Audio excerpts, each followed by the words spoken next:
તો ગુજરાતમાં હાલમાં ચોમાસું ધીમે ધીમે આગળ વધી રહ્યું છે, વરસાદની તીવ્રતામાં વધારો થઈ રહ્યો છે, પરંતુ જે રીતે આપણે જૂનની શરૂઆતમાં પણ વાત કરી હતી કે કેટલાક એવા પરિબળો કે જે ચોમાસાને અને વરસાદને મદદરૂપ થતા હોય છે તે સક્રિય નહોતા, પરંતુ હવે જુલાઈમાં પિક્ચર બદલાઈ રહ્યું છે. જુલાઈમાં તેમાં બદલાવ જોવા મળી રહ્યો છે.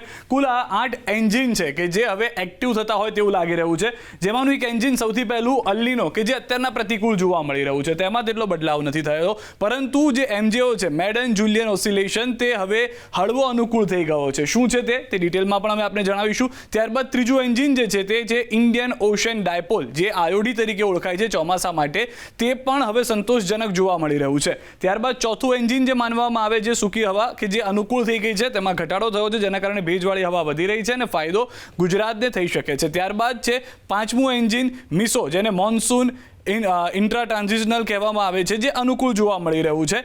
તે પણ પાંચમું એન્જિન જે છે તે આગળ વધી રહ્યું છે. ત્યારબાદ જે છે છઠ્ઠું એન્જિન મસ્કરીન હાઈ અને સોમાલી જેટ, જે પણ અનુકૂળ થઈ ગયું છે, જે પણ ચોમાસાને મદદરૂપ થશે. ગુજરાતમાં દેશભરમાં સારો એવો વરસાદની શક્યતાઓ અત્યારે જોવા મળી રહી છે. બંગાળની ખાડી કે જે સૌથી મહત્વનું એન્જિન માનવામાં આવે છે, તે સક્રિય થતી જોવા મળી રહી છે. ત્યાં આગળ થોડી સિસ્ટમો બની રહી છે, ઇન ડિટેલ આગળ જઈશું આપણે. અને આઠમું જે છે તે છે હળવો અનુકૂળ થયેલો ચીનનો દરિયો, કે જેમાં થોડી ઘણી અસર જોવા મળી રહી છે, જેના કારણે બંગાળની ખાડીમાં પણ મદદરૂપ થઈ રહી છે. પહેલા એન્જિનથી શરૂઆત કરીએ કે જે અલ્લીનો છે તે હજી પ્રતિકૂળ જોવા મળી રહ્યું છે. નબળા વ્યાપારી પવનો જે છે તે જોવા મળી રહ્યા છે. સ્વાભાવિક રીતે અલ્લીનો સક્રિય થયું છે. ન ફક્ત ભારતમાં તેની અસર છે, યુરોપના દેશોમાં પણ તેની અસર જોઈ રહ્યા છો, અન્ય દેશોમાં પણ તેની અસર થઈ રહી છે. અને તેના કારણે ચોમાસામાં સ્વાભાવિક છે પ્રશાંત મહાસાગરમાં વિકસી ચૂક્યો છે અને તેના કારણે વ્યાપારી પવનો નબળા થઈ ગયા છે અને વરસાદી માહોલને દબાવી શકે છે. આ પરિસ્થિતિ એક એન્જિનની જોવા મળી રહી છે. પરંતુ ત્યારબાદ જેવા સારા સમાચાર છે તેના પર જઈએ, જે છે મેડન જુલિયન ઓસિલેશન. હવે મેડન જુલિયન ઓસિલેશન સામાન્ય રીતે આજે અત્યારના આપ જોઈ રહ્યા છો તે ફેઝ 5-6માં છે. જે વચ્ચેનો ફેઝ હોય છે 2, 3, 4, એ ખૂબ જ મદદરૂપ થતો હોય છે કે જ્યારે તે ભારતના આસપાસના દરિયા વિસ્તારમાંથી પસાર થતું હોય છે. પરંતુ પાંચમો અને છઠ્ઠો ફેઝ પણ સારો જ માનવામાં આવે છે, કારણ કે તેમાંથી પણ થોડી મદદ મળતી હોય છે. હળવી મદદ મળી શકે છે પાંચમા અને છઠ્ઠા ફેઝમાં જ્યારે એમજીઓ છે ત્યારે. ત્યારબાદ ત્રીજું એન્જિન જે છે તે છે ઇન્ડિયન ઓશન ડાયપોલ. આ પરિસ્થિતિ અહીંયા આગળ એવી છે કે આ વિસ્તાર જે છે તે ગરમ હોવો જોઈએ, તેના બદલે અત્યારના ન્યુટ્રલ સ્થિતિમાં જોવા મળી રહ્યો છે. જેના કારણે શું પરિસ્થિતિ છે, ના ગરમ થઈ રહ્યો છે વિસ્તાર, ના ત્યાં આગળ ઠંડક જોવા મળી રહી છે. અત્યારે ન્યુટ્રલ સ્થિતિમાં હોવાથી સંતોષકારક અસર રહી શકે છે. જે વરસાદ જે ગુજરાતની અંદર તેઓ યથાવત જોવા મળી શકે છે. સૌથી મહત્વની વાત, સૂકી હવા, કે જે એન્જિન અત્યાર સુધી અહીંયાથી આપ જુઓ તો સૂકી હવા આવતી હતી, તે હવે રોકાઈ ગયેલી જોવા મળી રહી છે અથવા તો ઓછી થઈ ગઈ છે.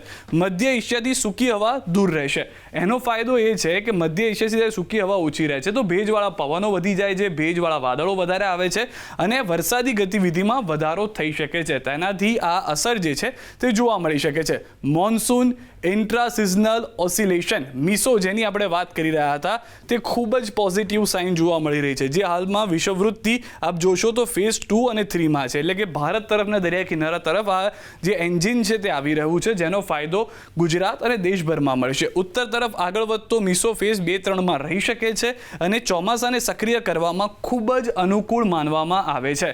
ત્યારબાદ છે મસ્કરીન હાઈ અને સોમાલી જેટ. હવે આપ અહીંયા આગળ આપ સમજો કે મજબૂત મસ્કરીન હાઈ જે છે તે આવી રહ્યું છે ભારત તરફ. અને ત્યારે પહેલા જે જૂનમાં આપણે પરિસ્થિતિ જોઈ હતી કે સોમાલી જેટ તરફથી તેને ધક્કો નહોતો મળતો, એટલે કે ગતિ જે હતી તે નહોતી મળતી, જેના કારણે શું થતું હતું કે જૂનની અંદર જે ચોમાસું આગળ એક વખત વધી ગયું પછી અટવાઈ ગયું હતું અને તે આગળ ન વધી શક્યું. પરંતુ જુલાઈમાં સાનુકૂળ પરિસ્થિતિ જોવા મળી રહી છે મસ્કરીન હાઈ અને સોમાલી જેટની, જેના કારણે મજબૂત સ્થિતિમાં રહી શકે છે, નૈઋત્યના પવનોને ગતિ આપી શકે છે, જે આપણે ખૂબ જ જરૂરી માનીએ છીએ. હવે આ બધા એન્જિન જે અત્યાર સુધીના 6 એન્જિન જોયા એ અલગ અલગ પરિસ્થિતિમાં હતા, પરંતુ બંગાળની ખાડી ખુદ આપણી ખાડી છે, ત્યાં આગળ લો પ્રેશર સર્જાય તેવા અણસાર જોવા મળી રહ્યા છે. અને સ્વાભાવિક રીતે જ્યારે પણ બંગાળની ખાડીમાં લો પ્રેશર સર્જાય તો તેની ફાયદો જે છે ચોમાસામાં સમગ્ર દેશને થતો હોય છે. ગુજરાતમાં પણ તેની અસર જોવા મળતી હોય છે. લો પ્રેશર સિસ્ટમ બની શકે છે. લો પ્રેશરના કારણે સારા વરસાદના એંધાણ જોવા મળી રહ્યા છે. આ 7મું જે એન્જિન છે તે હજી પણ ઝડપથી આગળ વધશે જો આ 8મું એન્જિન એટલે કે ચીનનો દરિયો જે છે તે તેને મદદરૂપ થાય.